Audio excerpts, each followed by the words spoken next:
cemburu itu nggak baik. Setahu aku itu nggak baik karena itu adalah salah satu sifat jahat yang kalau kita kembangkan itu akan menjadi hal yang sangat berbahaya buat diri kita. Kalau misalnya kita sombong tuh kita hanya merendahkan diri kita sendiri aja. Kalau kita ini sering cemburu, itu artinya juga kita mau menyelamatkan diri kita sendiri saja.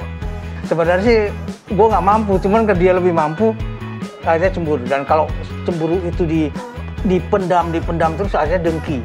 Ya, kalau sudah dengki, apapun yang dilakukan tetap aja nggak baik sama dia. Ya, apapun.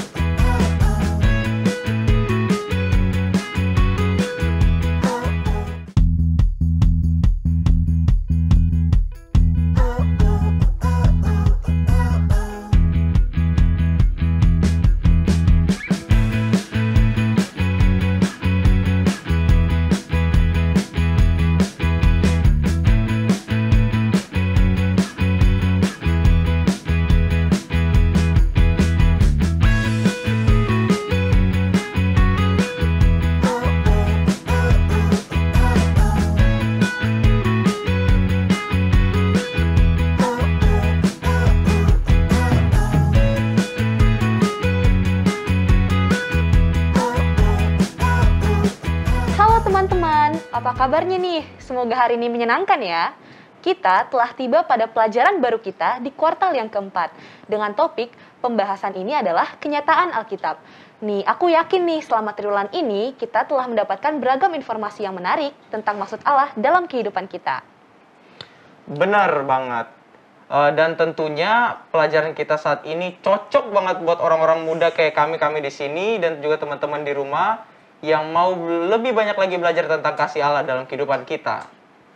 Dan hari ini kita masuk ke pelajaran ke-7 dengan topik pembahasan monster bermata hijau.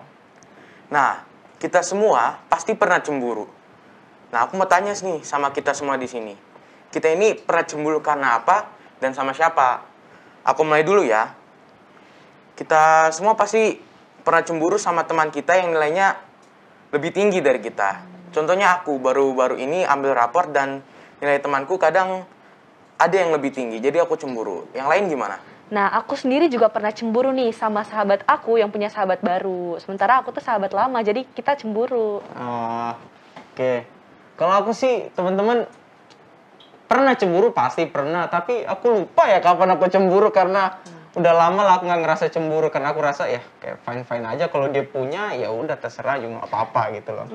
Oh, berarti dari jawaban kita semua pernah cemburu ya? Benar. Tapi sebenarnya cemburu itu boleh nggak sih ya? Nah, cemburu itu nggak baik. Setahu aku itu nggak baik karena itu adalah salah satu sifat jahat yang kalau kita kembangkan itu akan menjadi hal yang sangat berbahaya buat diri kita. Nah, kalau kita ini sering cemburu, itu artinya juga kita mau menyelamatkan diri kita sendiri saja. Jadi dengan kata lain ini bisa dibilang egois lah. Aku jadi ingat nih satu ayat Alkitab yang terdapat dalam Matius 16 ayat 25. Karena barang siapa yang mau menyelamatkan nyawanya, ia akan kehilangan nyawanya. Tetapi barang siapa kehilangan nyawanya karena aku, ia akan memperolehnya. Nah, ingat nih teman-teman yang ada di rumah juga yang ada di sini, apapun yang kita lakukan biarlah itu untuk Tuhan. Kepujian dan hormat bagi nama Tuhan. Jadi jangan kita self-center ke diri kita aja sendiri gitu. Itu yang harus teman-teman ingat. Nah, aku juga jadi ingat satu ayat lagi nih. Amsal 29 ayat 23. Keangkuhan merendahkan orang, tetapi orang yang rendah hati menerima pujian. Berarti udah jelas banget ya. Kalau misalnya kita sombong tuh kita hanya merendahkan diri kita sendiri aja. Nah, apa sih maksudnya sombong? Tadi kan kita bahas sombong, kita bahas cemburu. Terlebih lagi nih topik kita nih menarik banget. Apa yang dimaksud dengan, ini agak aneh nih, monster bermata hijau. Nah, apa ya yang dimaksud dengan monster bermata hijau? Apakah ini kayak cerita yang di kartun-kartun? Kalau gitu aku juga jadi penasaran nih. Ikutin pelajaran kita ya tentang apa? Nah, sebelum kita lanjut, dari tadi kita udah ngomong, nggak enak nih teman-teman. Kita belum memperkenalkan diri masing-masing. Boleh mungkin dari teman di kanan saya dulu. Halo semua, perkenalkan nama aku Brigita Rahel Tampu Bolon dari Jemaat Salemba. Aku Noel Malau dari Jemaat Salemba. Dan aku Devin Situmorang dari Jemaat Salemba juga. Tetap bersama kami di Cornerstone Connection.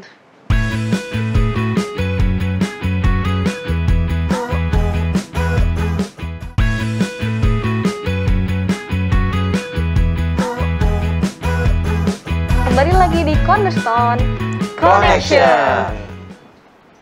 Nah, program ini teman-teman hadir untuk menuntun kita yang ada di rumah juga kepada Alkitab agar kita melihat kisah besar Allah dan manusia. Jika kamu mencari firman Allah yang benar, Cornerstone Connection menyajikan Alkitab dan menantang kamu untuk menghubungkannya dengan kehidupan nyatamu. Nah, sepanjang triwulan ini, tema besarnya yaitu kenyataan Alkitab. Nah, dan kita juga udah masuk ke pelajaran yang ke-7 dengan judul yang menarik, Monster Bermata Hijau. Ayat inti pelajaran kita kali ini terdapat dalam 1 Samuel, pasalnya yang ke-24 dan ayatnya yang ke-13. Aku bacakan ya. Tuhan kiranya menjadi hakim di antara aku dan engkau. Tuhan kiranya membalaskan aku kepadamu. Tetapi tanganku tidak akan memukul engkau. Wah, dari ayat pelajaran kita pada pekan ini, ada kata-kata yang menarik yang buat aku itu adalah membalaskan. Apa pelajaran kita kali ini ngajarin soal balas dendam?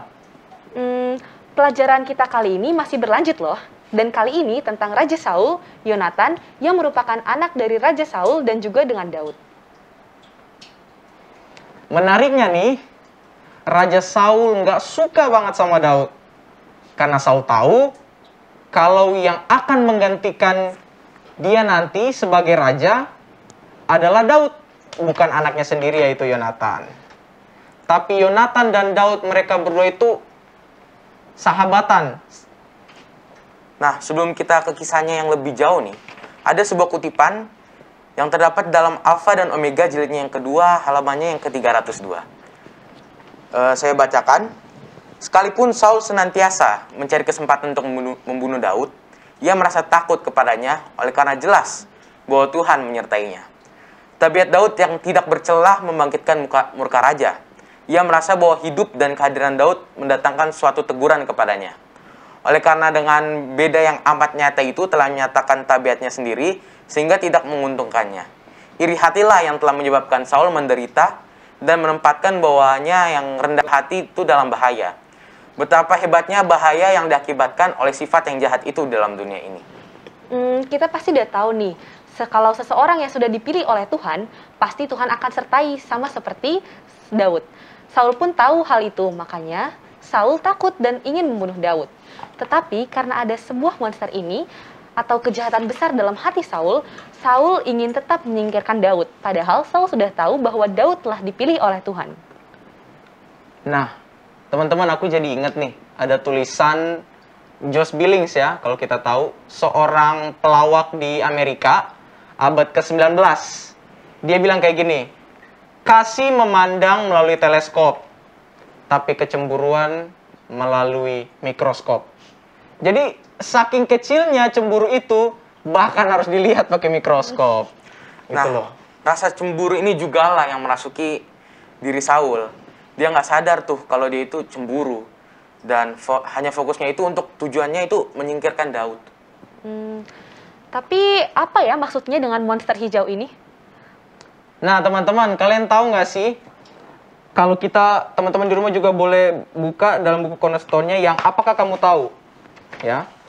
Jadi, monster yang pencemburu itu disebut sebagai monster bermata hijau. Kita berterima kasih kepada William Shakespeare karena telah mengubah pencemburu hijau.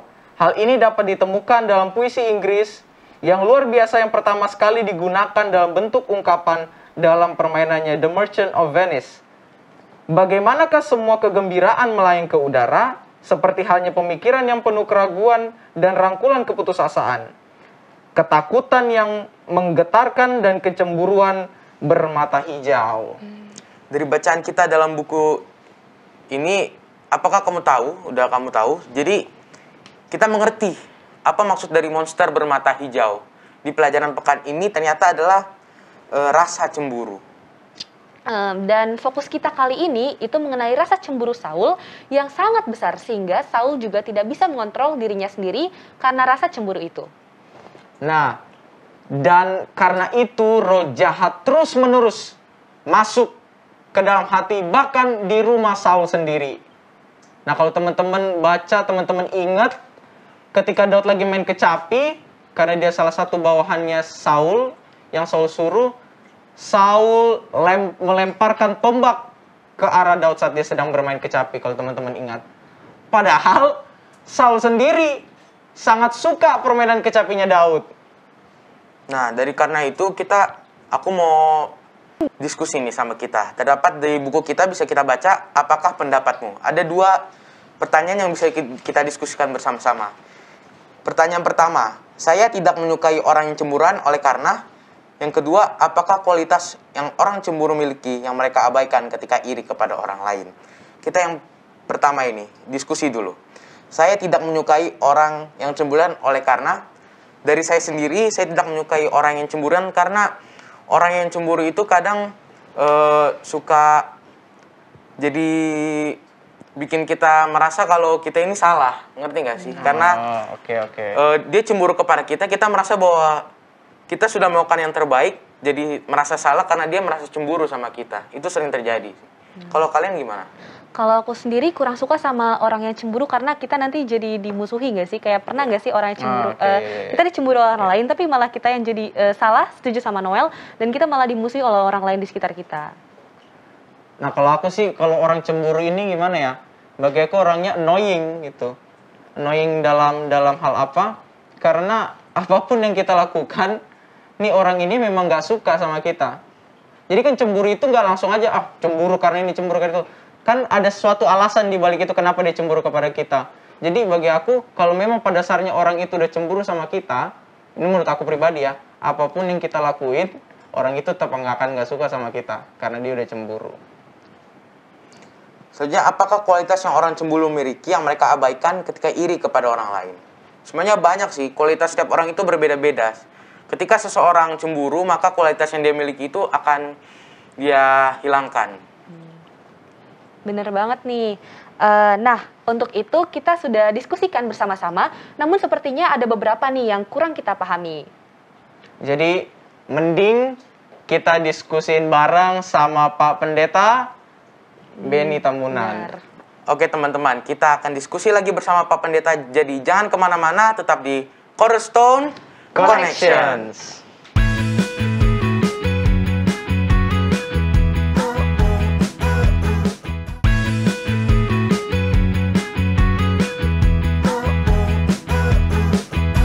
Kembali lagi di Cornerstone Connections. Nah, bersama dengan kita pada hari ini ada Pak Pendeta Benny juga nih. Selamat datang Pak Pendeta. Halo semuanya. Baik-baik, sehat-sehat. Aman, Amin. Pendeta. Sehat, Noel? Pendeta. Amin. Sehat, Pendeta. Sehat. Nah, tadi yang seperti Rahel bilang sih di sebelumnya bahwa ada pertanyaan-pertanyaan yang belum rasa kita kurang mengerti. Nah, jadi kita ada beberapa pertanyaan yang mungkin pendeta bisa bantu jawab agar kita mengerti. Oke, kita langsung ke pertanyaan pertamanya nih. Mengapa Saul menjadi sangat cemburu kepada Daud? Iya, kita sudah masuk kepada pelajaran 1 Samuel pasal 24 ya. Jadi kita kan sudah masuk kepada, kan Daud nih begitu dia mengalahkan Goliat yang lalu ya, kemudian dia kembali, tentu satu, kalau sekarang apa istilah, pamornya itu lagi mulai naik nih, udah mulai naik pamornya ya. Jadi Saul itu merasa bahwa kok ini orang berhasil terus gitu loh ya. Kemudian dia disuruh ke tempat perang lainnya, dia kasih perang menang, dia ke tempat lainnya menang lawan, kemudian dia mimpin pasukan yang lebih besar, dia pergi menang, begitu pulang orang mulai nyanyi mengelulukan dia ya, bahwa Daud itu bisa mengalahkan sampai beraksa-aksa dibandingkan dia hanya ribuan. Sebenarnya beribu laksa apa bedanya sih? Kalau satu laksa yang aku tahu pendeta, berarti satu laksa itu beribu-ribu, berarti lebih dari beribu-ribu lah. Tapi intinya sih banyak aja. Banyak gitu banget ya pendeta. Sebenarnya kan sama-sama banyak. Membingungkan. Ribu-ribu dengan laksa kan sama-sama banyak Sama, ya. Nah, karena dia rasa bahwa dia jadi tambah cemburu. Ya. Jadi dia cemburu itu karena orang memuji Daud dibandingkan dia yang seharusnya dia itu raja. Dia rasa bahwa seharusnya saya dong sebagai raja yang dilulukan, bukan Daud yang justru bawahannya. Ya, yang sering kan begitu. Kalau antara atasan dengan bawahan, kemudian bawahan yang lebih dilulukan, biasanya atasan langsung ada rasa cemburu. Iya, Gitu. Oke, thank you pendeta. Pertanyaan yang kedua ini. Pertanyaan yang kedua adalah, apakah Saul cemburu karena Daud akan menggantikannya menjadi raja sehingga anaknya si Yonatan nggak akan naik tahta? Dia memang sudah melihat pada waktu awal Daud mengalahkan Goliat, kemudian Daud disuruh pergi ke tempat lain, tempat medan peperangan lain, dia menang, dia melihat, oh ini Tuhan menyertai dia nih. Ya. Dia lihat bahwa ini memang Tuhan menyertai dia, dan dia sudah dengar juga bahwa dia sudah akan ditarik daripada kepemimpinannya, ya, pada waktu Samuel kasih tahu, ya. Tapi kan dia masih rasa bahwa ini gimana nih ya? Orang ini disertai Tuhan, saya mau lawan dia takut, saya mau lakukan apapun dia jadi takut. Jadi memang dia sudah merasakan bahwa ini memang orang jadi saingannya, kemudian dia rasakan bahwa ini nanti akan menggantikan saya. Jadi dia coba untuk cara pikir dunia, ya. Cara pikir dunia kan begitu. Cara pikir dunia, kalau dia jadi pemimpin, pasti anaknya lah nanti jadi pemimpin juga. Anaknya lah mau jadi pemimpin, ya. Jadi sudah disiapkan dulu anaknya apa semua. Tapi kan kita tahu dalam pelajaran kita katakan justru Daud dengan Yonatan itu jadi sahabatan gitu loh. Ya, bahkan dalam bacaan kita di dalam 1 Samuel 18 itu, ya, lebih menekankan pada oke, ini sekarang saya sebagaimana diri saya, kata Yonatan, Daud itu juga begitu gitu ya. Benar-benar sahabat yang dekat gitu loh. Sahabat dekat. Jadi dia rasa bahwa sampai ya kalau tahta Tuhan kasih ke dia ya nggak apa-apa lah. Bahkan katakan pakaiannya, tombaknya apa semua dikasih kok ke Daud gitu ya. Benar. Ya, Daud kan gembala nih ya. Gembala, kalau kita mungkin ini dari orang kampung tiba-tiba datang ke inikannya kemudian dia kasih semuanya, hartanya kasih semuanya karena dia tahu bahwa Daud itu memang orangnya baik, orangnya polos, orangnya memang disertai Tuhan. Itu kan kelihatan sama dia. Jadi Saul coba untuk melihat hal ini dan akhirnya dikatakan kalau nanti dia jadi raja, anak-anak saya ngapain dong gitu ya. Apa dong ini kan. Jadi dia merasa seperti itu. Jadi perasaan itu selalu ada bagi siapapun ya.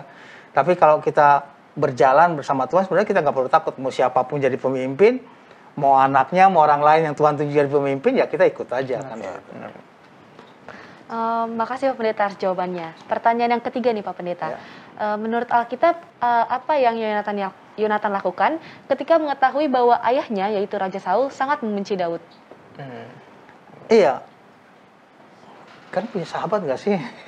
Yang memang dekat sekali gitu. Ya. Tadi siapa bilang ada sahabat dekat, kemudian ada orang lain yang masuk saja. Si Rahel. Itu saja kita sudah rasain.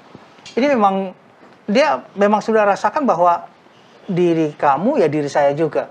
Kalau ada orang senang, saya juga senang. Kalau kamu senang, saya juga senang. Tapi kalau ada orang menyusahkan kamu, berarti menyusahkan saya juga. Ya. Jadi sudah apa? Sudah akrab, dia nggak seperti orang lain mungkin sahabat tapi tetap cepu gitu ya. Jadi di belakang lain gitu kan. Di belakang lain. Padahal sebenarnya sahabat itu ya diri saya sama-sama jalan semuanya. Rasanya saya ke rumahnya juga nggak seperti orang asing, dia juga ke rumah saya nggak seperti orang asing. Ini sudah rasa dekat sekali, rasa dekat. Jadi dia tahu semuanya itu, dia tahu ayahnya siapa, bagaimana kelakuan ayahnya, ya. Dia tahu kan, sampai apalagi kalau sudah roh jahat datang ya. Datang kan diambil tombak untuk coba bunuh. Ya. Sampai bunuh pun sudah Daud lari pun masih Yonatan kan masih berusaha untuk nanti kalau bapak saya gini masih marah, kamu pergi ya, kasih tahu begitu. Padahal kalau ukuran kita dunia, ini sayangan saya nih gitu ya. Ini mau benar, jadi benar, raja nih. Ini nanti saya mau jadi gimana? Tapi bagi Yonatan tidak, dia lihat memang Tuhan menyertai, kemudian Tuhan memimpin, dan kalau kita nanti belajar selanjutnya, Daud juga kan setia pada janjinya ya. Turunan daripada Yonatan pun dia pelihara dengan baik. Nah, aku juga mungkin kasih tanggapan terhadap pertanyaan ini. Bagi aku, Yonatan saat dia tahu ayahnya begitu, dia, yang aku baca di kitab, dia sedih. Karena dia untuk membela Daud aja, dia pertama yang aku lihat, ayahnya sampai maki dia habis-habisan. Kalau kita baca di Alkitab kita, dimaki habis-habisan. Dan dia juga hampir kalau nggak salah hampir mau kena tombak juga nggak sih si Yonatan ini kalau nggak salah. Jadi dia dimaki, dikatakan dia anak perempuan yang nggak benar lah. Tapi Yonatan terima semuanya itu karena apa?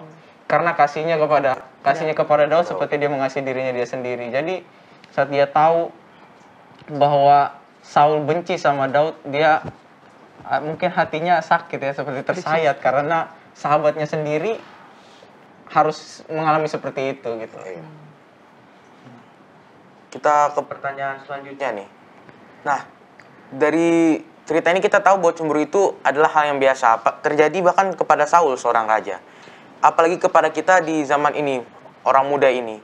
Nah, jadi bagaimanakah cara agar kita tidak jatuh ke dalam dosa karena cemburu ini? Khususnya orang muda mungkin ya. Iya. Orang muda. Orang muda sekarang masih suka cemburu. Masih pendeta. Masih sih. Masih Benar, pendeta. Bukannya sudah lebih senang dengan diri sendiri? Nah. Iya. Iya. Rasa cemburu itu kan ada yang mengatakan cemburu itu tanda tak mampu. Gitu. Nah, itu. Iya kan?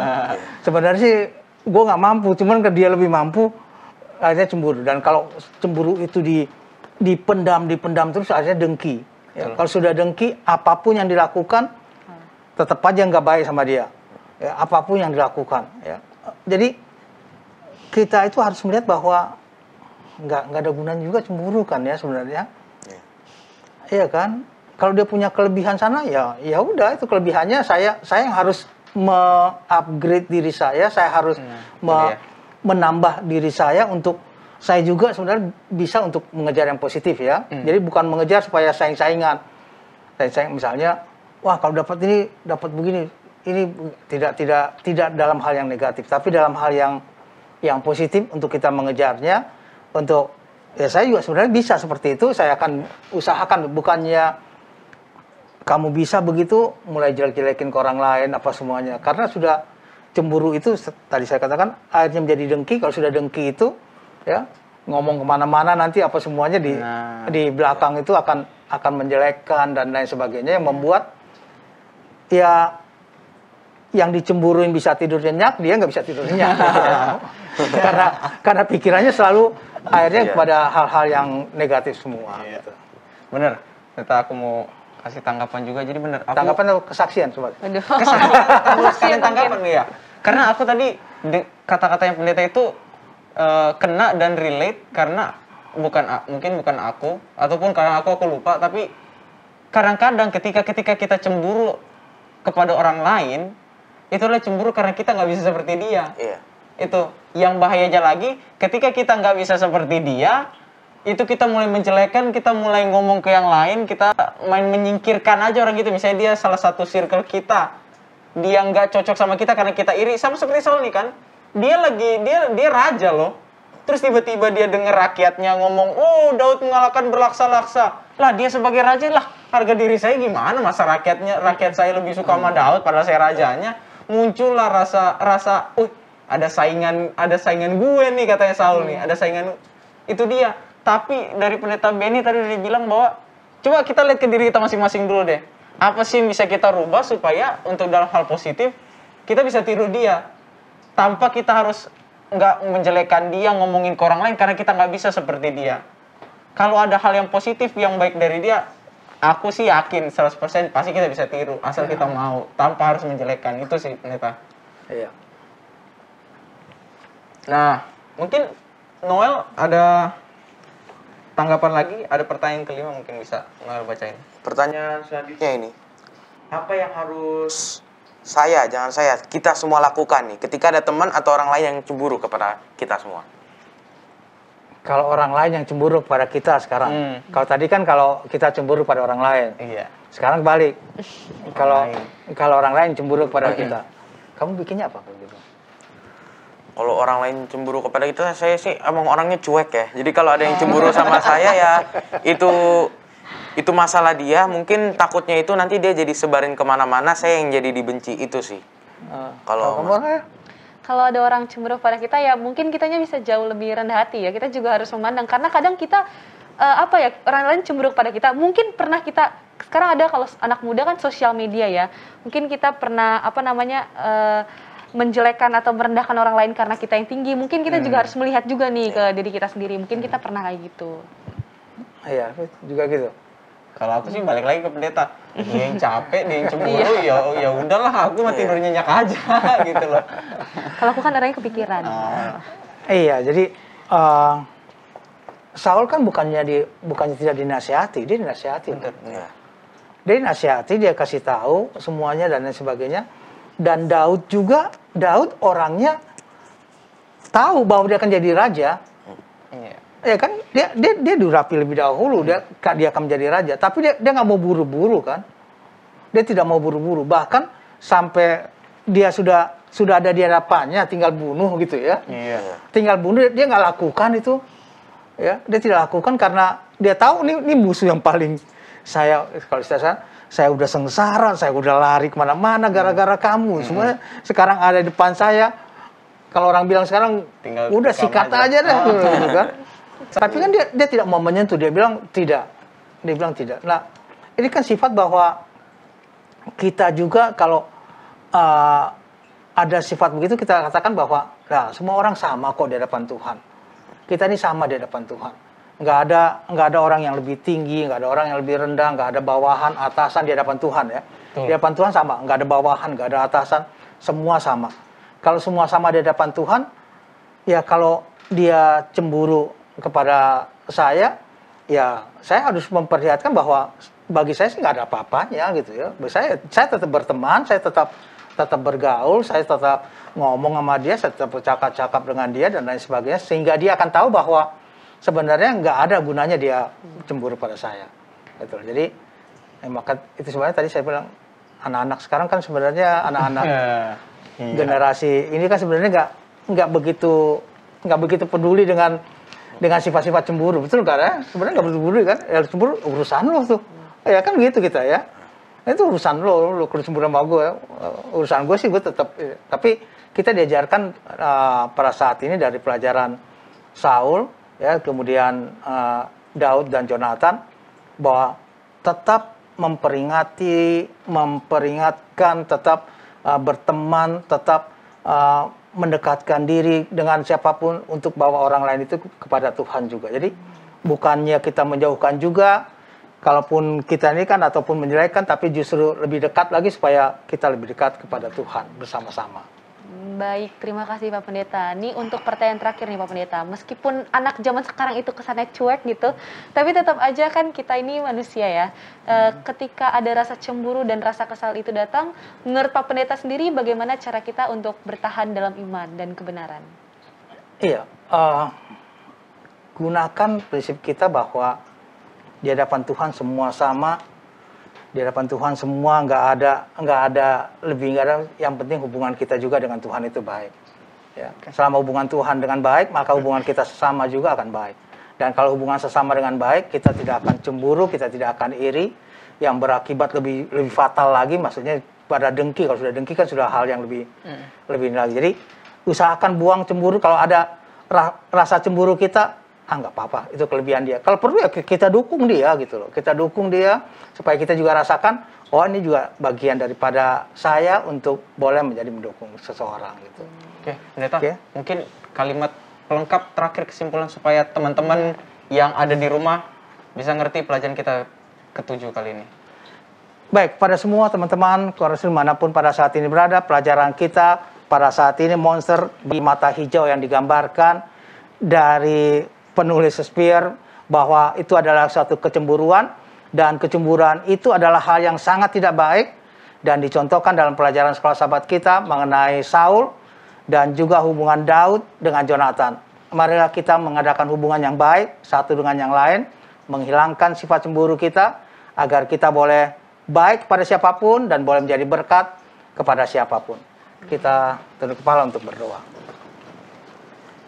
Bapa di surga, terima kasih karena Tuhan telah bersama-sama dengan kami. Terima kasih atas pelajaran pada saat ini. Terima kasih Tuhan mengingatkan kami untuk kami boleh selalu rendah hati dalam segala aspek kehidupan kami dan menghilangkan rasa cemburu daripada hati kami. Tolong semua orang-orang muda untuk boleh berjalan bersama-sama dengan Tuhan. Yang sakit, Tuhan berikan kesembuhan. Yang dalam kesusahan dan berseru pada Tuhan. Tuhan kiranya menjawab doa-doa mereka agar mereka pun boleh bersuka, bergembira, dan merasakan kasih Tuhan. Ampuni segala dosa dan kesalahan kami. Kami berdoa dalam nama Anak Yesus Kristus Tuhan dan Juru Selamat kami. Amin. Amin. Terima kasih Pendeta. banyak Pendeta. Dan juga buat teman-teman yang ada di rumah, semangat terus mempelajari Sekolah Sahabat Cornerstone-nya supaya dapat menguatkan iman kita.